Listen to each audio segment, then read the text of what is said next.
What if I told you that the shiny new car sitting in your driveway is actually the single biggest obstacle standing between you and a multi-million-dollar retirement fund? In this video, we are breaking down the brutal mathematics of car financing to show you exactly how the easy EMI culture is designed to keep you broke for life. Most people view a car payment as a standard fact of life, like paying for electricity or water, but this mindset is a financial death sentence because it ignores the two most powerful forces in finance: depreciation and opportunity cost. When you sign that loan agreement, you aren't just buying a vehicle. You are essentially volunteering to hand over your future wealth to a bank in exchange for an asset that starts losing value the second you drive it off the lot. Let's look at the cold, hard numbers that the dealership's monthly payment specialist never wants you to see. Imagine you take out a standard loan for a $30,000 car with a 5-year term at a 7% interest rate.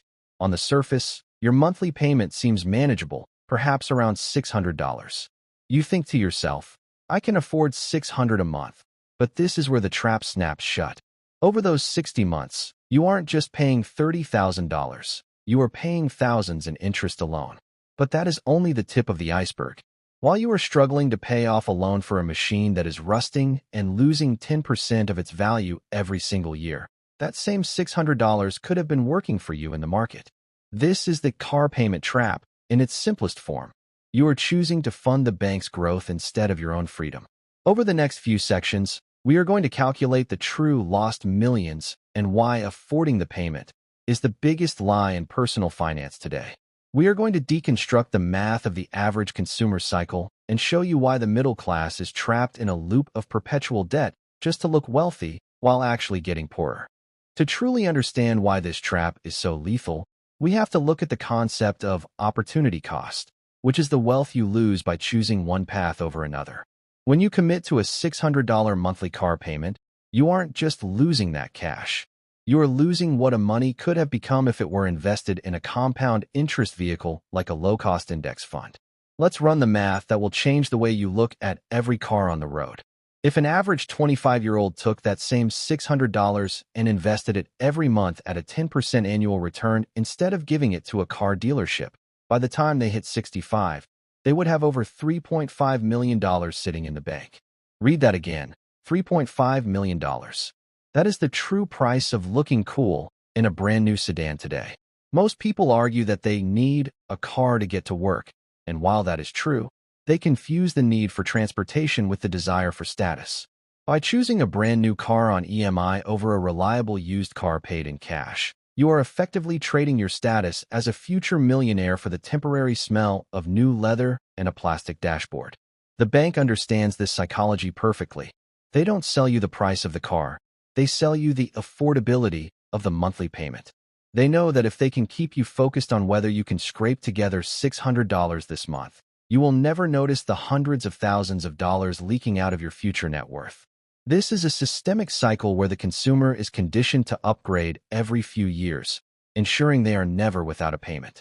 Each time you trade in a car that isn't even paid off yet, you often roll the negative equity into the next loan, creating a snowball of debt that grows heavier with every mile you drive.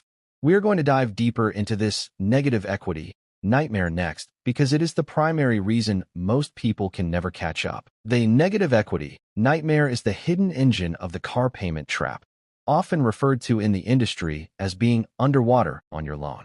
This happens because of a brutal mathematical reality. Cars are rapidly depreciating assets, while loans are fixed liabilities. Most brand new vehicles lose approximately 20% of their value the moment you drive them across the curb and away from the dealership. By the end of the first year, that car is likely worth 30% less than what you agreed to pay for it. However, because of the way modern car loans are structured, with long durations like 72 or even 84 months, you are paying off the balance much slower than the car is losing its market value. This means for the first 3 to 4 years of your loan, you actually owe the bank more money than the car is worth. If you were to get into an accident or need to sell the car urgently, you would have to write a check to the bank just to get rid of the vehicle. But the trap goes even deeper when people decide they want a change or a newer model before their current loan is finished. The dealership will tell you, "No problem, we can roll that remaining balance into your new loan." This is a financial catastrophe. You are now paying interest on a debt for a car you no longer even own, added on top of the price of the new car. You are essentially stacking debt on top of debt, creating a mountain of high-interest liability that has nothing to do with the actual value of the transportation you are using. This cycle ensures that you stay a payment buyer for the rest of your life, never actually owning anything of value while your net worth stays at zero or remains negative. Most people don't realize they are paying for 3 cars over a decade while only ever driving one. Next, we are going to look at the psychological warfare dealerships use to keep you focused on the monthly slice instead of the total pie of your financial destruction. The psychological warfare used at the dealership is specifically designed to bypass your logical brain and target your emotions, making the car payment trap feel like a logical choice. When you walk into a showroom, the salesperson isn't going to ask you about the total purchase price or the long-term interest rate. Their first and most important question will always be, what monthly payment are you looking for? This is a classic anchoring tactic. By shifting the conversation away from the $30,000 price tag and focusing on a manageable $400 or $500 monthly slice, they make the debt feel invisible. They want you to think in small, daily amounts, less than the cost of a daily latte and a sandwich, rather than the reality that you are signing away years of your working life. This payment-focused selling hides the true cost of the extended loan terms that are becoming the new industry standard. A few years ago, a 5-year loan was considered long, but today, we see 6, 7, or even 8-year loans becoming commonplace. On the surface, an 84-month loan looks attractive because it drops the monthly payment significantly, but under the hood, it is a financial disaster. You end up paying thousands more in interest, and you stay in that negative equity danger zone for twice as long. The dealership also uses gap insurance and extended warranties to pad their margins, rolling these costs into your loan so you don't feel the immediate sting of the price. They are masters at making you feel like a smart shopper for getting a lower monthly rate, while they are actually stripping away your ability to build wealth. You aren't just buying a car, you are buying a lifestyle that you haven't yet earned with cash. This psychological manipulation is why people who make 6-figure salaries often have a lower net worth than a teacher who drives a 10-year-old Toyota. In the next part, we will expose the leasing myth and why it is often the most expensive way to operate a vehicle. If the standard car loan is a trap, then leasing is often the bait that leads you directly into a financial cage. Many people are lured into leasing because it offers the prestige of driving a luxury vehicle for a much lower monthly payment than a traditional purchase. The marketing makes it sound like a dream. You get a brand new car every 3 years, it's always under warranty, and you never have to worry about repairs. But if you look at the math, leasing is mathematically the most expensive way to operate a vehicle. When you lease, you are essentially paying for the most expensive portion of a car's life, the first 3 years, where the depreciation is the most aggressive. You are effectively renting the newness of the car and then handing the keys back right when the depreciation curve starts to flatten out. At the end of the term, you have zero equity, nothing to show for your thousands of dollars in payments, and you are forced to either walk away with no transportation or start the cycle all over again with another lease. This is exactly what the manufacturers want, a permanent, guaranteed stream of income from your paycheck. Furthermore, leases come with mileage handcuffs. If you enjoy a long road trip or your commute changes, you could end up paying 25 cents or more for every single mile you go over your limit. When you add up the acquisition fees, the disposition fees, and the strict wear and tear requirements, you realize that the lower payment was an illusion. You are paying for the privilege of helping the dealership maintain a high-quality used car inventory at your expense. By the time you finish 2 lease cycles, you could have owned a reliable vehicle outright and been investing that monthly payment into your own future. Instead, you are stuck in a loop of perpetual rental. Next, we are going to talk about the maintenance myth and why people are terrified of used cars for all the wrong reasons.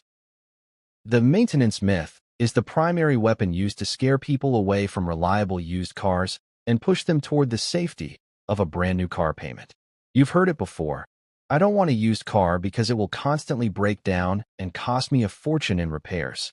This is a classic case of emotional reasoning overriding basic arithmetic. Let's actually look at the math. Even if a well-maintained used car requires $2,000 in major repairs in a single year, which is quite high. That still only averages out to about $166 per month. Compare that to the average new car payment of $700, and you quickly realize that the used car is saving you over $500 every single month.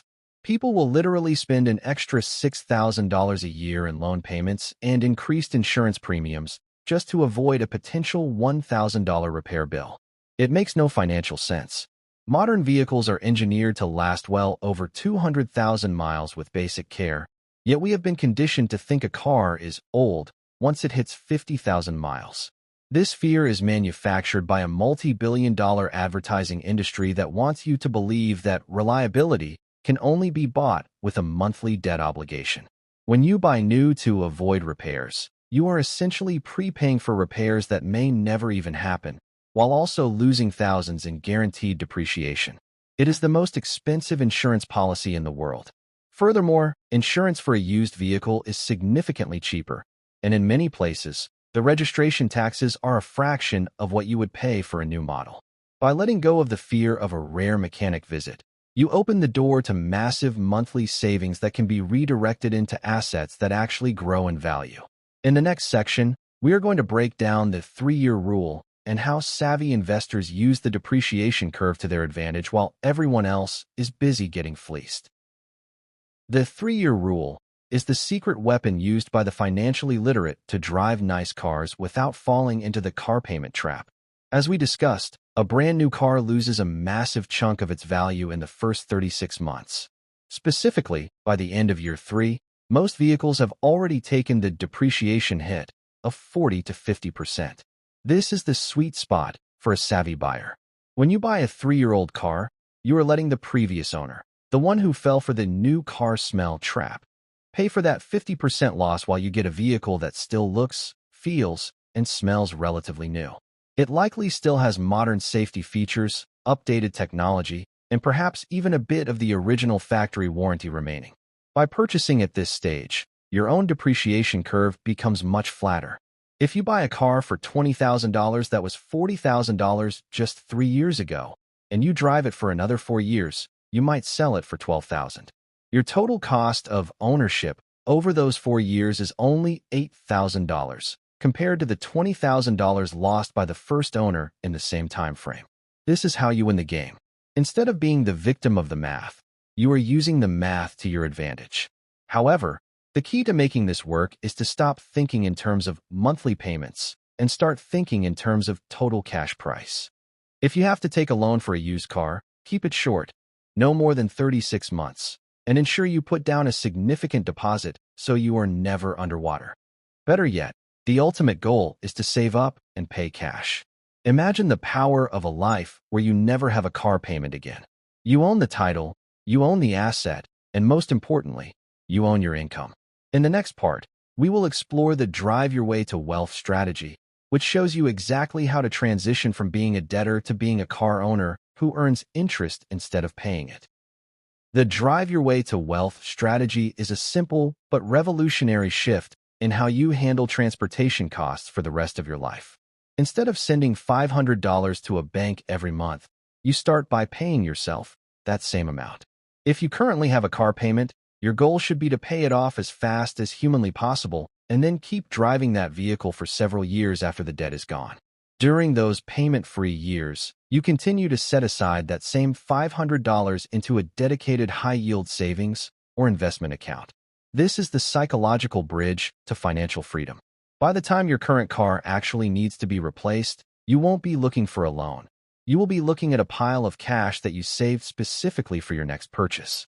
When you buy your next car with cash, you eliminate interest entirely and gain massive leverage at the dealership.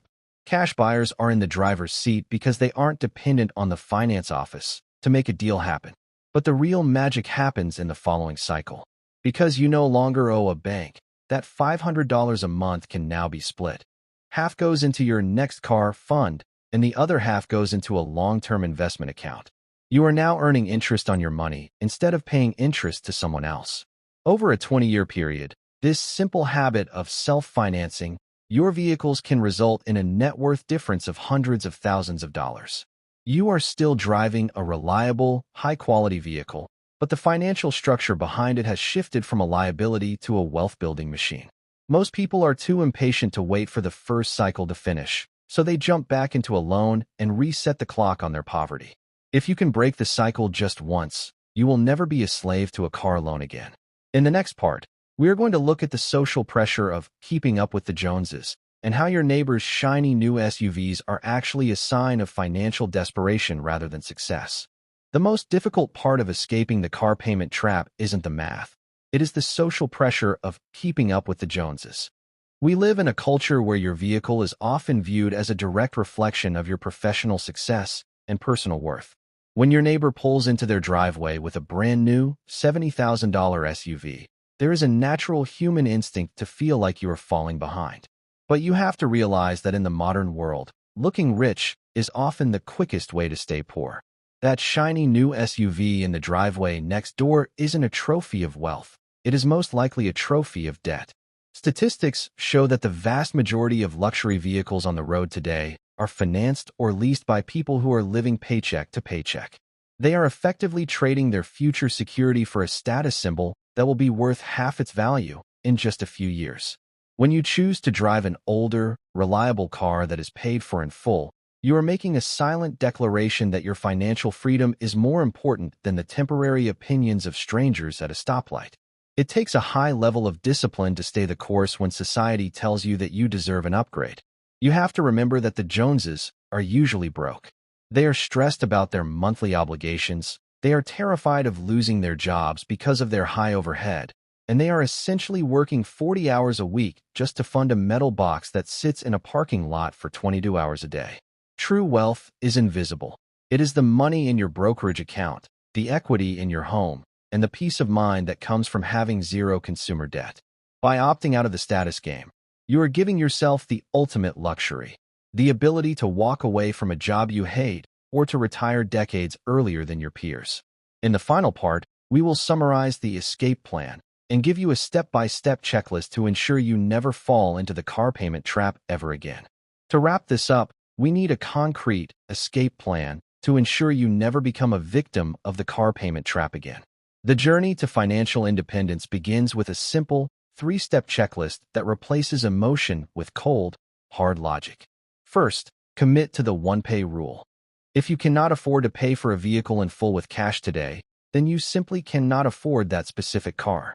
This might mean driving a beater or a very modest used vehicle for a year or two while you bridge the gap, but the freedom that comes from owning your title is worth every bit of temporary sacrifice. Second, follow the 5-year minimum philosophy. Once you buy a reliable vehicle, your goal should be to maintain it meticulously and drive it for at least 5 to 7 years after it is fully paid off. This is the period where your wealth is actually built, as the money that would have gone to a bank is now staying in your pocket. Third, automate your savings. Treat your future car fund as a non-negotiable bill that you pay to yourself every single month. By the time your current car reaches the end of its life, you will be a cash buyer with the power to negotiate the best possible deal without ever stepping into a finance office. Remember, a car is a tool to get you from point A to point B. It is not a primary investment, and it is certainly not a measure of your soul. Every time you see a flashy car commercial promising 0% down or low monthly payments, recognize it for what it truly is, a trap designed to steal your most valuable asset, which is your time. By breaking free from the EMI culture, you are reclaiming your income and putting yourself on the fast track to becoming a multimillionaire. The math doesn't lie, and the math says that your car should be making you mobile, not keeping you miserable. Take control of your driveway today, and your future self will thank you for the millions of dollars you chose to keep. Stop being a payment buyer and start being a wealth builder.